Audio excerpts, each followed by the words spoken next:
Hello, and welcome to another newsletter from Construction Programs and Results. I'm Michael Stone, and I will be sharing our newsletter with you. Like last newsletter, I would remind each of you that we are working towards the end of the summer, and that means we need to start thinking about year-end stuff.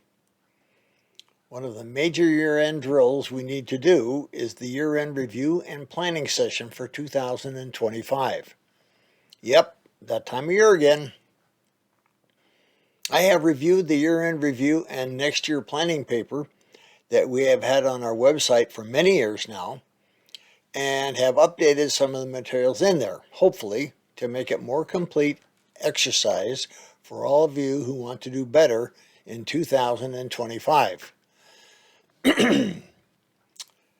Please remember that this drill, if it's done right, takes about 6 weeks to do. Anything less than that, in my opinion, comes under the heading of a lick and a promise. You need to schedule time each day starting about November 15th. So go through the exercise and compile all the info from this year and make your projections for next year. If you don't know what you did right or wrong this year, there is no way you will be able to plan for next year. Done right, working each day, it will take you through the end of the year. Those that do it right always report increased sales and profits, less problems with their business and their employees, and a much smoother business operation. Let's get it on your calendars, gang, and let's get it done. Now, our newsletter. Building quality and losing money. Many contractors believe that building quality helps them sell more jobs and makes more money. But how do you define quality? Who sets the standard? To my knowledge, there's only one quality standard for construction, and that is a little booklet published by NAHB called Residential Construction Performance Guidelines Manual. It's the only manual available to set quality standards in your industry. Even those standards, however, have lots of room for improvement.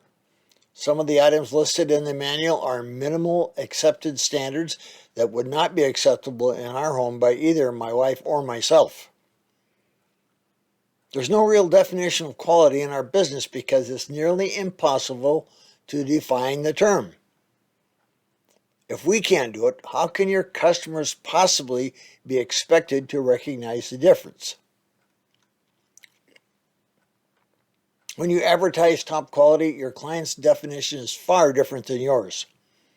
They think perfection. That's why when you say the job is complete, your client will trot out a laundry list of items that they think needs to be fixed, torn out, or replaced.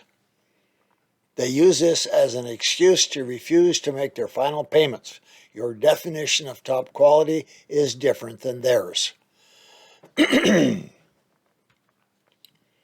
The reality is that almost any contractor can build a given job as well as you can.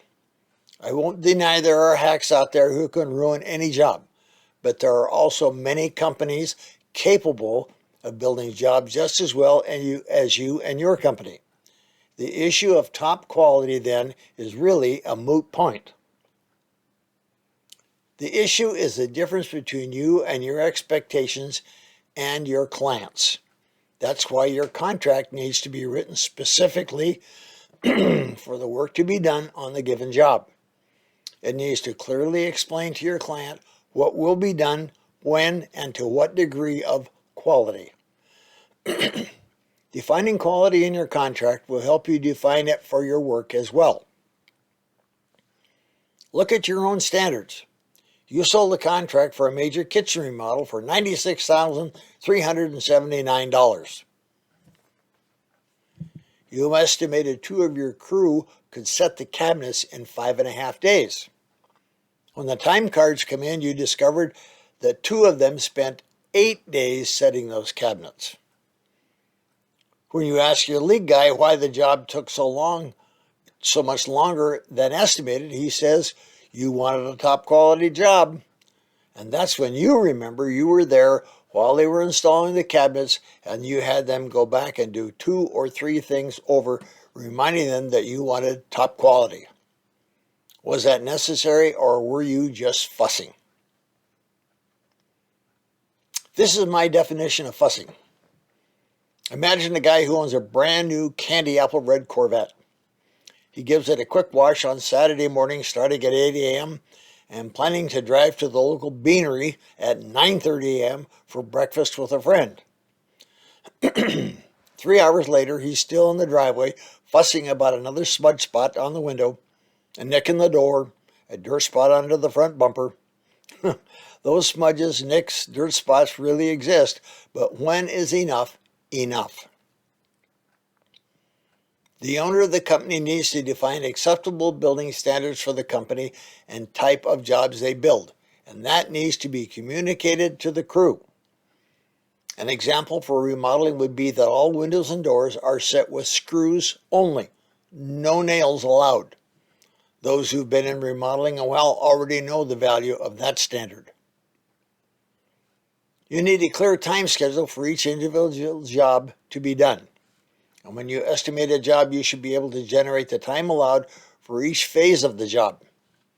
Then when you start building, you tell your crew you have 12 hours for 2 people to set the cabinets. You have 28 hours for 3 people to frame the new addition. Or you have 45 minutes to set each door.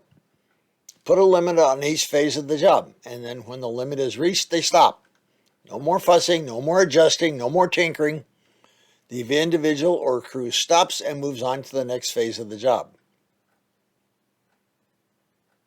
When you first implement this approach, you might get a lot of pushback giving you the reasons the job just can't be built in the estimated time. If you're confident your time estimate is accurate and the job can be completed well in that time frame, you can, 1, tell them they can finish a portion of the job on their own time. Their option is to go home. You will find someone else to finish the job. Or 2, sub that work out. Or 3, adjust your estimates for length of time on various phases of your jobs to get in line with the speed of your crew. There are a few other options, but if your people won't produce, option number 2 is the best answer, which is sub the work out. Be fair. Your crew, regardless of the training you give them or how much you harass them, can only work so fast. If you've forgotten that, put your tool belt back on for a couple of days and see what happens. Your estimates must be realistic. Most employees, if they're paid fairly and given a pat on the back when jobs are well done, will give you their best effort on any and all jobs.